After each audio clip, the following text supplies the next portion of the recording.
ابن جوزی نے لکھا ہے سینکڑوں سال پہلے، آج کے کسی عالم کی بات بتاتا تو لوگ انکار کو، سینکڑوں سال، کہتے ہیں بلخ میں قحط پڑ گیا، لوگ ہجرت کر کے سمرقند آ گئے، ایک سیدوں کا خاندان بھی آیا،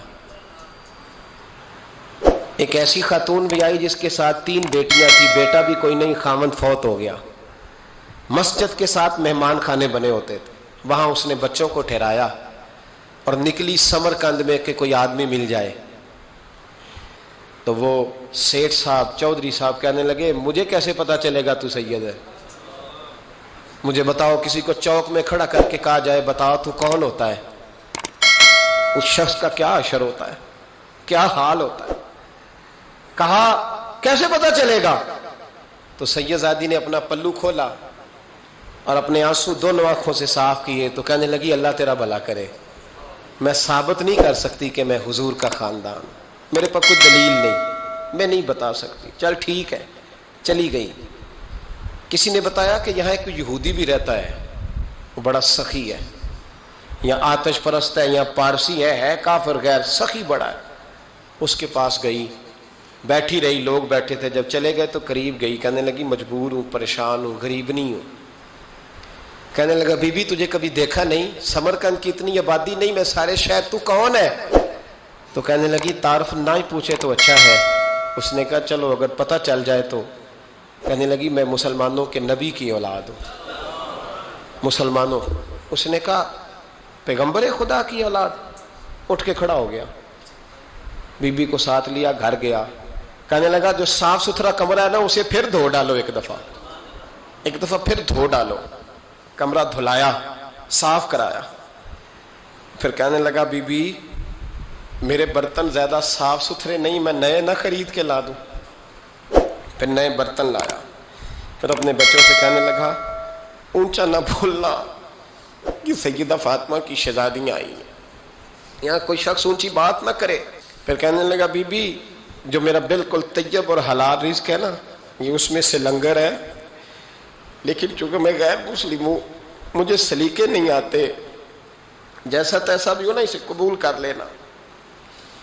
خاتون کو کہنے لگا یہ گھر ہے، جب تک جی چاہے یہاں رہنا، پر دیکھنا ہو سکے تو رات اپنے نبی سے سفارش کرنا، میرا بھی کوئی مسئلہ، میری بھی کوئی قبولیت کہیں ہو جائے۔ وہ مسلمان کہلانے والا رات کو سویا، کہتے جنت سجی ہوئی ہے، لوگ جنت میں جا رہے ہیں،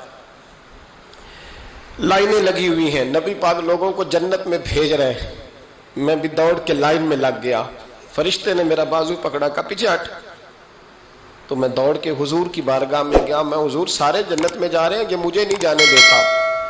تو نبی پاک نے فرمایا تو کون ہے؟ کہ یا رسول اللہ میں مسلمان ہوں۔ کہتے حضور مجھ سے فرمانے لگے کوئی دلیل ہے تیرے پاس؟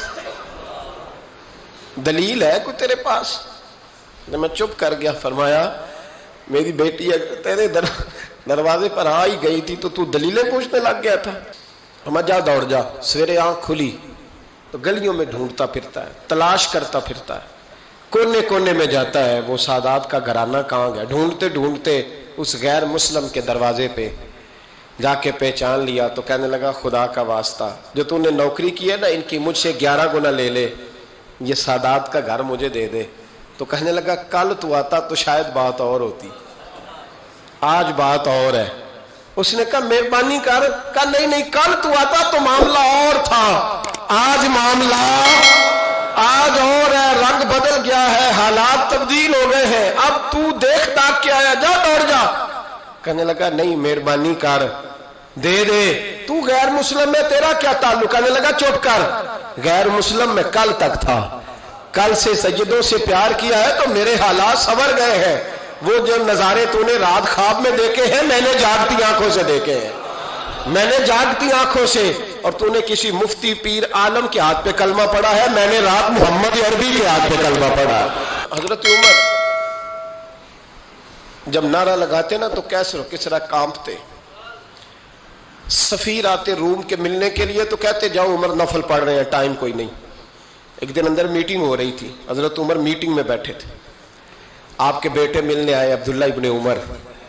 ابا جی اندر آ جاؤ. فرمایا دروازے پہ کھڑا ہو, میں ضروری بات کر رہا ہوں, اندر نہ آنا.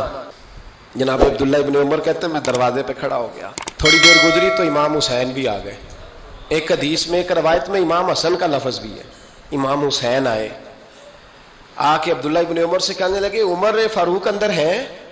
تو کہا وہ اندر تو ہے. تو کہا آپ کیوں دروازے پہ کھڑے ہیں؟ کہنے لگے ابا جی نے کہا ہے یہاں انتظار کرو, میں کوئی ضروری بات کر رہا ہوں. لیکن شہزادے میرے لیے کہا ہے, میرے لیے, آپ جانا چاہیں تو چلے جائیں. امام حسین کہنے لگے امیر المومنین کوئی بات کر رہے ہوں گے, میں ظہر کے وقت مسجد میں مل لوں گا, ظہر کا ٹائم آئے گا نا تو میں مسجد میں مل لوں گا. یہ کہہ کے چلے گئے. حضرت عمر باہر آئے تو حضرت عبداللہ ابن عمر سے کہا کہ کوئی آیا تو نہیں؟ عرض کی حضور حسین ابن علی آئے. حسین ابن علی. تو کہا اندر کیوں نہیں بھیجا؟ کہا میں نے کہا تھا بے شک چلے جائیں, لیکن وہ کہہ رہے تھے کہ میں ظہر کے وقت مسجد میں مل لوں گا. تو سیدنا عمر فاروق فرمانے لگے عبداللہ تجھے تیری مار ہوئے, حسین کو کیوں واپس بھیجا؟ پھر عمر دنیا داروں کے سامنے ڈٹنا, کھڑا ہونا عمر پہ ختم ہے, لیکن جو اندر کی بات ہے نا, روح کی, جو عقیدت کی بات ہے, جو وفا کا رشتہ ہے, اس کو کون سمجھے؟ یہ جو روح کی مجبوریاں ہیں, یہ جو وفا کی مجبوریاں ہیں, اسے لوگ کیا سمجھیں؟ انہیں کیا پتا کہ مرشد کے بیٹے کے پیر چومنے میں حسن کیا ہوتا ہے. انہیں کیا پتا کہ جب استاد کا بیٹا گھر میں آتا ہے تو دل کرتا ہے مکان بیچ کے اسے دے دیں, اس کے باپ کی نیکیاں بڑی ہیں. جناب عمر فاروق دوڑے گئے, امام حسین کے دروازے پہ دستک دی. امام حسین باہر رکھا, شہزادے یار ملنے آئے تھے, بغیر ملے کیوں آ گئے؟ عرض کی کہ آپ مصروف تھے, آپ کے اپنے بیٹے بھی دروازے پہ کھڑے تھے, تو میں واپس آ گیا. امام حسین کہتے عمر جذبات میں آ گئے, سر سے پگڑی گر گئی, کہنے لگے حسین میرے بیٹے کا اور حسین کا کیا مقابلہ؟ کیا اس کی ماں کا نام فاطمہ الزہرا ہے؟ کیا اس کی نانی کا نام خدیجہ الکبریٰ ہے؟ کیا اس کے نانے کا نام محمد مصطفیٰ ہے؟ اور پھر سر سے پگڑی اتری تھی, اپنے بال زور سے پکڑ لیے, کہنے لگے حسین میں نا مکے میں اونٹ چرایا کرتا تھا اور ڈنڈوں سے مار کھاتا تھا اپنے باپ سے. یہ جو آج ساری دنیا میں عمر کے نعرے لگتے ہیں, یہ تیرے نانے کا صدقہ ہے. شہزادے میری وفا اور میری وفا میں جب تیرا دل کرے نا دوڑ کے آ جایا کر. عمر تو لوگ, ایک دن امام حسین نے آ کے نا جناب فاروق اعظم سے کہا, خطبہ دے رہے تھے بچوں کی طبیعت شروع میں, پتہ نہیں کیا بات آئی امام حسین کے دل میں, کہنے لگے عمر نیچے اترو, یہ میرے نانا کا ممبر ہے. تو حضرت سیدنا عمر سنو, کبھی میرا بھی بچہ آ جائے تو میں کہتا ہوں اس کو پکڑو یار, بچوں کو تو نہیں نا جمعوں میں مطلب ذکر کیا جاتا, اترنا میرے نانے کا ممبر ہے. جناب عمر اتر کے نیچے کھڑے ہو گئے, تو کہا جا کے اپنے نانے کے ممبر پہ بیٹھ. حضرت عمر رو پڑے, کہنے لگے شہزادے میرے نانے کا ممبر ہی کوئی نہیں ہے ہی نہیں, یہ ممبر یہ مصلی یہ تیرے نانے کی شان ہے, میرے نانے کا کوئی ممبر نہیں, تیرے ہی نانے کا ممبر ہے. تھوڑی دیر کھڑے رہے تو امام حسین کہنے لگے اچھا کوئی نہیں آپ کے نانے کا ممبر کا نہیں, کہا چلو پھر میرے نانے کے ممبر پہ بیٹھ جاؤ, چلو خیر ہے, کوئی نہیں آپ کے نانے کا, کہا نہیں, تو کہا کوئی نہیں پھر میرے نانے کے. جب حضرت عمر بیٹھے تو بڑا شاندار جملہ کہا, فرمانے لگے میں ممبر پر مرضی سے نہیں بیٹھا تھا, مجھے ابو بکر نے بٹھایا تھا, اور پھر حسین کے کہنے پہ میں اترا ہوں, اب مجھے حسین نے بٹھایا ہے, اب کسی کی جرت ہے تو عمر کو اتار کے دکھائے, اب میں حسین کا تیری نسل پاک میں. یار کتنی بے شرمی کی بات ہے, لوگ امام حسین کو باغی کہے. وہ حضرت امام اعظم ایک باغ میں بیٹھے تھے, شاگرد ساتھ تھے, تو کتابیں بکھری ہوئی تھی, کچھ لکھا جا رہا تھا, بکھری ہوئی تھی کتابیں. امام محمد بھی بیٹھے تھے, امام ابو یوسف, کئی اور شاگرد بیٹھے تھے. تو جب لکھتے ہیں نا یہ لوگ تو حوالوں کی تلاش ہوتی ہے, کتابیں بکھری ہیں, صفحے بکھرے. بچے گیند کے ساتھ کھیل رہے تھے, تو گیند اچانک باغ میں آئی, تو ایک چھوٹا سا بچہ گیند لینے آیا, تو امام اعظم اٹھ کے کھڑے ہو گئے. وہ بچہ گیند لے کے چلا گیا, کتابیں ساری پھر بکھر گئیں, جو گود میں رکھی ہوئی تھی وہ بھی نیچے گر گئیں, کچھ صفحے بھی گر گئے. تھوڑی دیر کے بعد وہ بچہ چلا گیا, امام صاحب بیٹھ گئے, پھر آیا گیند گری آ کے باغ میں, تو وہ پھر بچہ لینے آیا, وہی بچہ. امام صاحب پھر کھڑے ہو گئے. وہ کئی بار آیا, جتنی بار آیا کھڑے ہو گئے. کئی لوگ صبر نہیں کر پاتے, جلد باز ہوتے ہیں آج کل کے شاگردوں کی طرح. تو ایک شاگرد بول پڑے, کہنے لگے حضور وہ تو بچہ ہے 100 دفعہ آئے گا. اب 100 دفعہ کھڑے ہوں گے. فرمایا تو 100 کی بات کرتا ہے, یہ 1000 دفعہ بھی آیا تو میں کھڑا ہوں گا. کہا حضور بچہ ہے آپ کیوں کھڑے ہو گئے؟ فرمانے لگے معمولی بچہ نہیں, میرے استاد کا پوتا ہے. تو جس نے مجھے اللہ رسول کا نام بتایا اس کا پوتا ہے تو میں کھڑا نہ ہوں. اگر استاد کے پوتے کا یہ ادب ہے تو بتاؤ محمد عربی کے نواسے کا کیا ادب ہے. رسول اللہ صلی اللہ علیہ وسلم. لوگ سمجھتے ہیں ہم قائل نہیں ہیں وہ والی شہادت بیان کرنے کے جس میں کہتے ہیں ہائے حسین تو سکینہ تو زینب. ہمارے بزرگوں نے ہمیں یہ سبق, ہمارے بزرگوں نے ہمیں بتایا کہ امام حسین کی شہادت اس طرح بیان کرو کہ نوجوانوں میں جذبہ جہاد پیدا ہو, عورتیں صبر کا پہاڑ بن جائیں. اس طرح شہادت ہم وہ والی. لیکن ایک بات ضرور ذہن میں رکھیں, یہ جو لوگ کہتے ہیں نہیں بڑے مظلوم تھے پانی نہیں آ سکا, میرے سے حوالہ دیکھے جس نے دیکھنا ہے, میرے سے حوالہ دیکھے. میرے سے حضرت امام حسین میدان کربلا میں تھے تو تھوڑی سی جگہ کھود کے نا امام حسین نے تو خندق کھودی. خندق کھودنا عرب کا رواج تھا, مدینے میں بھی خندق کھودی گئی, اس کا نام ہی جنگ خندق. تو خندق کھود کے نا آگ جلائی جاتی تھی, یہ حفاظت کا ایک ذریعہ تھا تاکہ دشمن نہ آئے. تو امام حسین نے اپنے خیمے کے سامنے خندق کھود کے اس میں آگ جلائی تاکہ پردہ رہے, عورتوں کے پاس کوئی دشمن نہ آئے. تو ایک شخص سامنے کھڑا ہو کے کہنے لگا حسین تو نے دنیا میں ہی آگ جلا لی ہے. معاذ اللہ ثم معاذ اللہ. کہنے لگا آگے تو آگ ملے گی, یہاں جلا لی ہے. تو امام حسین کہنے لگے میں حکم دیتا ہوں آگ کو کہ تجھے ابھی پکڑ لے. لوگ کہتے ہیں مظلوم تھے, میں حکم دیتا ہوں آگ کو تجھے ابھی پکڑ لے. یہ لفظ امام حسین نے کہے. میں 3 کتابیں تو میری لائبریری میں ابھی ہیں جن میں حوالہ ہے, 3 کتب سے, اور آج کل پرسوں کی کتاب نہیں, سینکڑوں سال پرانی. جب کہا نا میں حکم دیتا ہوں تو وہ آدمی گھوڑے سے نیچے گرا, گھوڑے سے نیچے گرا, اور گھوڑے کی رکاب کے اندر اس کا پیر الجھا. گھوڑا ڈر کے اتنا دوڑا کہ جا کے اس آدمی کو آگ میں پھینک دیا. امام حسین کے سامنے جل کے مر گیا. یہ حسین ابن علی ہے, یہ ابھی حکم دیتے تو فرشتے ابھی آ جاتے, یہ ابھی بات کرتے تو ساری دنیا کی فوجیں ابھی اکٹھی ہو جاتی, یہ ابھی حکم دیتے تو ابھی آ جاتے. اور سنو, اگر جناب اسماعیل کے لیے دمبا آ سکتا ہے تو وہ تو حضرت ابراہیم کے بیٹے تھے, اور یہ تو مصطفیٰ کی اولاد ہے, ان کے لیے کیا کچھ نہیں ہو سکتا. لیکن امام حسین نے پسند کیا تھا کربلا کے جہاد کو, اس کو پسند کیا تھا مولا علی نے, وہ اپنی پسند پہ تھے.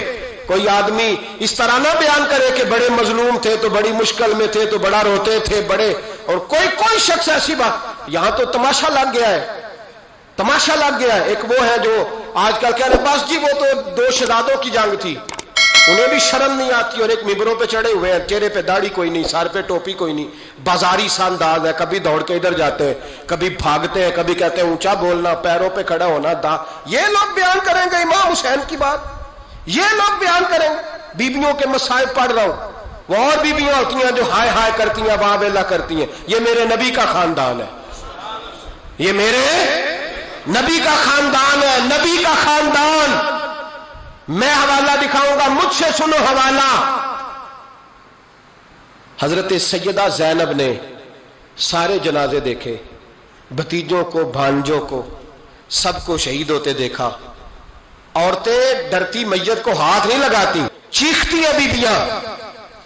لیکن حضرت جناب زینب نے پتہ کیا دیکھا تھا, وہ سننا ذرا. امام حسین کی لاش مبارک کربلا میں پڑی تھی, اور امام حسین کا سر کاٹ کے نیزے پہ چڑھایا گیا تھا, اور وہ بیبیوں کے سامنے خالی سر چل رہا تھا, اور سینکڑوں میل کا سفر کر کے دمشق کے بازاروں سے گزرتا وہ سر گیا. آج میں سر کی بات نہیں کرتا, سر کی. آپ مرد ہیں, جوان ہیں سارے, یہاں کسی کا کٹا ہوا ہاتھ پھینک دیا جائے نا, ہاتھ تو لوگ چیخے مار کے دوڑ جائیں گے. بلکہ ہاتھ تو دور رہا, کسی کی انگلی کاٹ کے یہاں پھینکی جائے تو لوگ چیخے مار کے مرد دوڑ جائیں گے. لیکن کٹا ہوا سر دیکھا, لاشیں دیکھے. یزید کا دربار آیا, بی بی صاحبہ کو نا ایسے عورتوں نے اپنے حالے میں لیا ہے. سیدہ زینب وہاں بیٹھ گئیں. تو جب بولا نا یزید دربار میں, کہنے لگا کہ دیکھو اللہ نے عزت والوں کو عزت دی, معاذ اللہ ثم معاذ اللہ. اور میرے مخالفین کا کیا حشر ہوا جب اس نے دیکھیں نا، ایک آدمی مجبور ہے، مقہور ہے، اتنا لمبا سفر ہے، غربت ہے، پیاس ہے، بیماری ہے، کیا انداز ہے جب اس عالم میں یزید کے دربار میں اس نے گستاخی کی امام حسین کی. یہاں لوگ کہتے ہیں کسی کو کچھ نہ کہو، کیوں نہ کچھ کہیں؟ جو سیدنا امام حسین کے بارے میں بات کرے گا زبانیں کھینچیں گے اس کی، جو صحابہ کے بارے میں بات کرے گا ہم کرنے دیتے ہیں. یہ کیا بات ہوئی؟ گستاخی کرنا، بے ادبی کرنا، یہ کون سا دین ہے؟ یہ تو تم بے دینی پھیلا رہے ہو. سنو، جب اس نے بے ادبی کی تو سیدہ زینب چپ نہیں رہی، بلکہ حضرت زینب بولی اور کھڑی ہوئی اور آپ نے تلاوت کی قرآن مجید کی اور آیتیں پڑھی، کہنے لگی وَتُعِزُّ مَن تَشَاءُ وَتُذِلُّ مَن تَشَاءُ بِیَدِکَ الْخَیرُ. اور آپ فرمانے لگی یزید تو کہتا ہے تیرے مخالفین پسپا ہو گئے، تجھے عزت ملی. آپ فرمانے لگے یہ تیرا دربار ہے نا، یہ تیرا سجا ہوا ہے نا، تیرا اس وقت ڈنڈا چلتا ہے نا. فرمانے لگی چند سال ٹھہر جا، تیرے اوپر لوگ لعنتیں برسائیں گے. اور فرمایا جب جمعے پڑھے جائیں گے تو لوگ میرے حسین کے نام کے خطبے پڑھیں گے. فرمایا آج یہ تیرا دربار ہے نا. حضرت نعمان بن بشیر صحابی رسول تھے، وہ کہتے ہیں میرے قریب ایک نابینا صحابی بیٹھا تھا، سنو حوالہ میں دکھاؤں گا. کہنے لگے میرے قریب اس وقت یزید کے دربار میں ایک نابینا صحابی بیٹھے تھے. جب بی بی زینب نے یہ بات کی نا تو وہ نابینا صحابی میرا ہاتھ پکڑ کے کہنے لگے نعمان علی آ گئے، یہ تو علی کی آواز ہے، علی آ گئے. جبریل امی بول رہے ہو جیسے، حکمت کے گوہر رول رہے ہو جیسے، دربار دمشق میں وہ زینب کا خطاب منبر پہ علی بول رہے ہو جیسے. کہنے لگے علی آ گئے، علی، یہ تو علی کی آواز ہے. جناب نعمان بن بشیر کہنے لگے نہیں، علی جب بولتے تھے تو بڑا رنگ ہوتا تھا، ابھی تو زینب کھل کے بول ہی نہیں رہی، ابھی تو زینب ستائی ہوئی ہے، ابھی تو زینب زخم کھا کے آئی ہے، ابھی تو زینب پیاسی ہے. کاش زینب تر و تازہ ہوتی تو زینب خطبہ پڑھتی تو علی کی طرح گرجدار آواز نکلتی. یزید کے محل کانپتے، جبریل امی بول رہے ہوں جیسے، حکمت کے گوہر رول رہے ہوں جیسے، دربار دمشق میں بی بی زینب کا خطاب منبر پہ علی بول رہے ہوں جیسے. وہ مسکینوں کی طرح منتیں نہیں کر رہے تھے، ہائے پانی ان کا مزاج ہی نہیں تھا، بلکہ وہ دلیر لوگ تھے، دلیر، اور بر موقع بر محل بولتے تھے. یزید آیا دربار میں، جب یہ سارا قافلہ وہاں پہنچا تو یزید دربار میں آیا، اور جب وہ دربار میں آیا تو بادشاہوں کا طریقہ ہے، گاڑیاں، اب ہمارے بادشاہوں نے روٹر والی گاڑیاں رکھی ہوئی ہیں، وہ یوں چلتی ہیں، شور ہوتا ہے پیچھے. اس زمانے میں کہا جاتا تھا با دبا ملازہ ہوشیا، پیچھے ہٹ جاؤ، نعرے لگنے لگے. تو یزید کا ایک ناخلف بیٹا امام زین العابدین سے کہنے لگا تیرا باپ کہاں ہے؟ دیکھ یہ میرے باپ دادا کے نعرے، دیکھ میرے باپ کے نعرے، تیرے کدھر ہے؟ ابھی یہ بات شروع اس نے کی تھی کہ دمشق کی جامع مسجد میں زور کی اذان ہو گئی، اور جب مؤذن نے کہا نا اشہد ان محمد رسول اللہ، تو امام زین العابدین اس کا ہاتھ پکڑ کے کہنے لگے یہ میرے نانا کے نعرے لگ رہے ہیں، اگر تیرا ہے تو بتا، یہ میرے نانا کے نعرے ہیں. اور فرمایا تیرے باپ کے 2-2.5 سال لگیں گے، میرے نانے کے قیامت کے بعد بھی لگیں گے. میرے نانے کے نعرے قیامت کے یہ لگتے رہیں گے، لگ رہے ہیں اور لگتے تھے اور لگتے رہیں گے. میرے بھائی یاد رکھو، دلیری، ہمت، پہلی بات ان سے پیار کرنا ہے، دوسرا ان کی ہمت، ان کا مقام دلیری کرنا ہے، ان کا کام ہمت کرنا ہے، ان کا کام ڈٹ جانا ہے. کمزوری دکھانا اہل بیت کا طریقہ ہوتی ہے. حضرت عباس کے بازوؤں میں درد ہوتی، جناب زینب پھر پریشان ہوتی ہیں کہ ہم تو اس بے حیائی کے خلاف لڑے اور امت ابھی یہ گند کر رہی ہے. جو چوکوں میں کھڑا ہوتا ہے نا عورتوں کو تاڑتا ہے، وہ یزید کے طریقے پہ عمل کرتا ہے. یہ دلائل ہے، آپ سوچ لیں، اندازہ کر لیں کہ ہم نے کس جماعت میں کھڑے ہونا ہے. اس لیے گند سارا نکالیں. امام حسین کا ایک پیغام آج اپنانا بڑا ضروری ہے.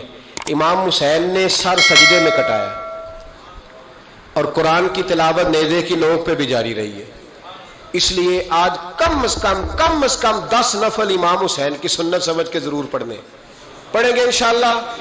جنہوں نے روزہ رکھا ہے بڑا اچھا کیا ہے، چلو جو نہیں رکھ سکے پھر بھی نفلی ہے، کوئی فرض نہیں، کم از کم 3 دفعہ سورت یاسین کی تلاوت آج ضروری ہے امام حسین کے لیے. کریں گے انشاءاللہ تعالی. اگر وہ نیزے کی نوک پہ پڑھ سکتے ہیں تو آپ ان کی خاطر بھی تو پڑھ ہی سکتے ہیں نا. تو بہت ضروری کام آج نفل پڑھنا ہے، اور بہت ضروری کام آج قرآن پاک کی تلاوت کرنا. کریں گے انشاءاللہ تعالی.